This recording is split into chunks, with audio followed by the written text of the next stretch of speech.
It had been over a day of those convulsions and the sheer pain of whatever had happened to me. And now, looking at this thing in the mirror, I thought I'd been getting pranked by the best makeup job in the world. And now, all I see is something that medieval knights would be trying to kill on sight. It was crazy, and I didn't believe it till I reached up and touched my hands to my face. Oh, crap. My head was much more reptilian than I had seen before, though there was a slight air of human in the design. It looked as though I had that grayscale skin from one of those horror movies, or, like Medusa and whatnot. A little bit of hair I had left was on the back of my head, not on the top. It was extremely thick and coarse, kind of like the tail of a horse. The neck was clearly extended to the point that I could spin it almost 180 degrees completely without pain. The dexterity made it possible to walk through doors without smacking my head, of course. My back was also stretched, so much so that I actually looked thin for once in my life. My ribs seemed to add a few extra as well, as though extra ribs, that is. My arms were now long and incredibly flexible, to the point that I nearly rotate them all the way around. My hands, though still with 5 fingers, now had 2 thumbs, one on each side. Each finger also had a retractable claw built into each one. Looking down, I could see my legs had just changed completely. They had extended and also created retractable claws at the end of my toes. I don't know if you could call them lizard, canine, or horse-type legs. Well, I guess not horse since I don't have hooves. Trying to keep myself on my feet, it was either due to the shock of what I was seeing or the fact that I was so freaking hungry. So I made myself go to the kitchen and proceeded to empty everything. Didn't have to chew most of it since I was now so large I could just swallow a steak whole. It didn't take long to empty the fridge and freezer of pretty much everything. Hell, I even ate the ice out of the ice cube trays. As my hunger pains subsided, I found myself getting real sleepy. Still getting a feel for how this new body operates. Thankfully, I didn't have much issue figuring out the dexterity of it. Kind of amazing how the brain operates in that manner. I was about ready to get in a long nap when I saw movement outside. I maneuvered so that I could see without letting anyone else see me. In the midday sun, I could see what had called for help the day before. It was a woman, what was a woman. Her body was partially changed into a type of insectoid form. I could see that parts of her skin had started becoming an exoskeleton. Her eyes had begun to grow far too large for her human skull and had started to break and make room for additional mass. Parts of her had gotten very thin while other parts had begun to widen. The telltale signs of what had happened were the 2 clear antennae coming out of her head and the bulbous mass coming out of her lower spine. The mass was clearly an insect's abdomen, complete with a stinger poking partially out. I doubt she was in much pain as I had, since only part of her body had changed. But I'm sure it was enough to get her husband or boyfriend to kick her out the door to find her. That sealed her fate for sure. It was a shame, since she was quite pretty. Aside from the huge bullet hole in her forehead, of course. As I examined her, I noticed several other creatures were coming into my line of sight. Some seemed to be hesitant to approach, while others came in seemingly to defend the dead girl. A few seconds later, I was proven wrong about defending anything, except lunch, of course. The ones that were out there closest started to ferociously tear her body apart. The large one taking mouthfuls and eat it right there, while smaller ones would grab a part, snap it off, and run off to eat it.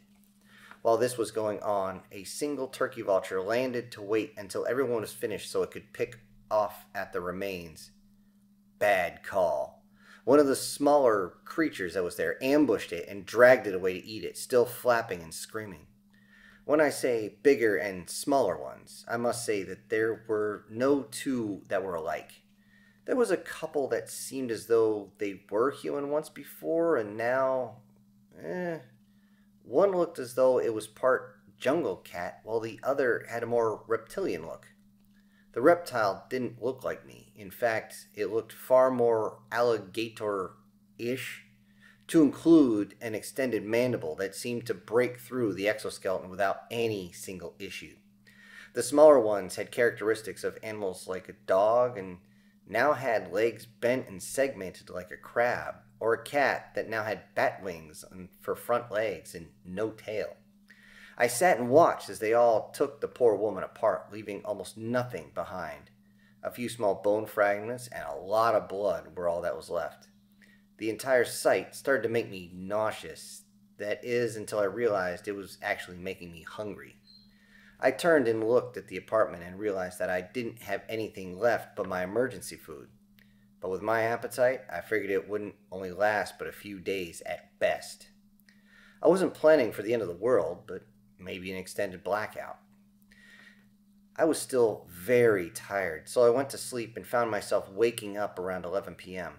This was strange since I was never really a night owl at all. I looked outside and saw something I didn't want to. At least half of the complex had either burned down or was still on fire. Running downstairs, I looked to see if my building was on fire, thanking God that it wasn't. I kept peeking out the windows and could see a bunch of people walking down the street, going house to house, setting everything on fire. Well, what the hell were they thinking? That thought was short-lived as I saw their main group go into an apartment and start beating on the door. When it opened, they rushed in and started pulling people out. Those that didn't answer, they just got kicked their door in and began ransacking the place. Since every vestibule had 4 doors, they went to each apartment at the same time. They dragged out men, women, and children as they started to raid the places. That is when I saw something I couldn't unsee. They started to separate the women and girls from the groups and started dragging them to another location. My blood ran hot, and I couldn't sit back and wait. I reached for my pistols and found out that my hands had gotten far too big to handle the revolver, but the semi-autos were still good. Opening the front door, I peeked out and made sure that it was clear before I left. Keeping to the shadows, I found that I could move faster than I ever could before. It was to the point that the humans looked like they were moving in slow motion. Not to be a comical extent, mind you, but definitely noticeable. The movement from cover to cover should have taken me 5 minutes, took less than 1, and I looked around the corner. I saw several men holding women at gunpoint while others did horrible acts to the other. I made sure the safety was on and the other 2 magazines were already in hand before I turned the corner. Remembering my training from years ago, I took out the armed one first. My new body was better able to handle the recoil, so I was able to stay on target much easier. I must have been shocked seeing something like me handling a pistol, let alone firing at them, because most of them froze in place as I began to unload. After taking care of the armed ones, I turned to the one reaching for their weapon, screaming, "Don't you fucking move!" All but one froze in place, and that one got the first few rounds into the next magazine into his back. I told them to stand up and for the women to get the weapons, most of which were far too scared to even move. I could understand seeing all the horrors they just witnessed, plus some strange creature talking to them. I moved to the side so they could get to the assaulters without walking next to me. As the women being assaulted got up and ran back to the group of females, I saw movement all around me. Even with the severe lack of ambient light, I could see exceptionally clear. Large and small things began to move around. I contorted my neck so that I could look around, and sure enough, we were surrounded. I backed up to place myself between the females and the approaching danger. When I did, the assaulters took the opportunity to jump for their own weapons. Big mistake. The creatures began to jump out of the shadows and charge the men.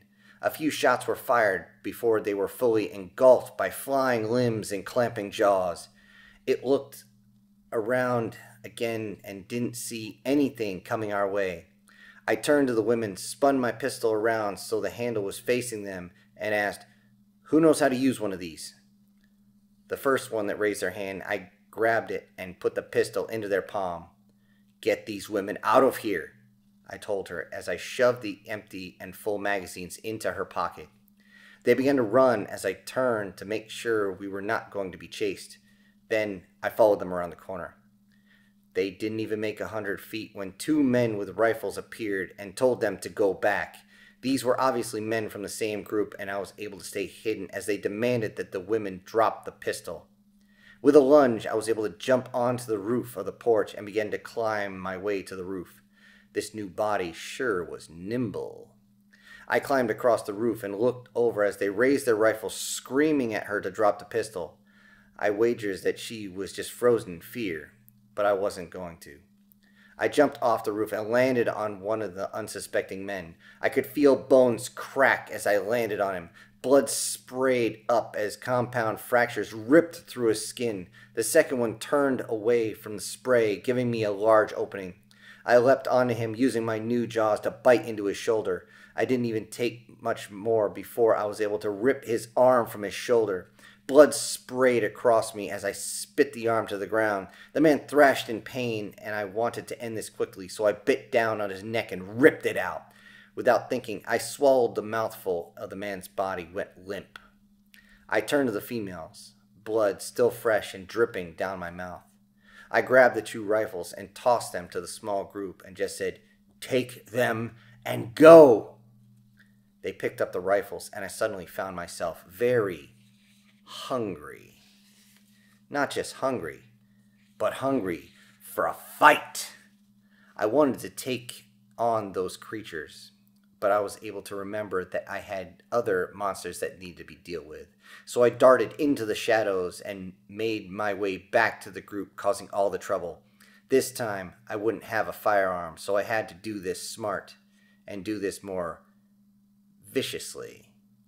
I waited till one of them was close to me with his back turned. I jumped out and ripped his throat out before he could make any noise. Then I tossed his body over the group so that they would land on the other side of him. I miscalculated, and it hit one of the others on the side. 2 for 1, I guess. That was 2 out of the 11 that were there. When the body landed, it did what I wanted it to do. It caused a distraction. With all their attention turned away, I ran out, extended my new claws, and went to work. The claws cut clean, and the first 2 went down at the same time as I passed through them. The third was down as I sliced open his throat. I grabbed another as I lunged over the bushes.